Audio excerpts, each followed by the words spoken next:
ഈ ലോകത്തെ സംബന്ധിച്ചിടത്തോളം പരിശുദ്ധ ഖുർആനിൽ ധാരാളം അല്ലാഹു തആല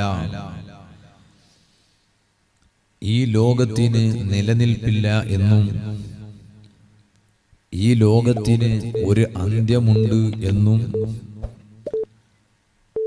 യഥാർത്ഥത്തിൽ നിലനിൽക്കുന്ന ലോകം അത് ആഖിറമാണെന്നും ആ ആഖിറത്തിന്റെ നിങ്ങൾക്കുള്ള വിജയത്തിനു വേണ്ടി സമ്പാദിക്കാൻ അല്ലാഹു തആല നിങ്ങൾക്ക് നൽകിയ ലോകമാണ് ഭൗതിക ലോകമെന്നും പരിശുദ്ധ ഖുർആനിൽ ധാരാളം സ്ഥലങ്ങളിൽ അല്ലാഹു തആല വിവരിച്ചത് നമുക്ക് കാണാൻ കഴിയും. സൂറത്തുൽ മആരിജ് എന്ന ഒരു സൂറത്ത് പരിശുദ്ധ ഖുർആനിൽ ഉണ്ട്. ആ സൂറത്തിന്റെ തുടക്കം തന്നെ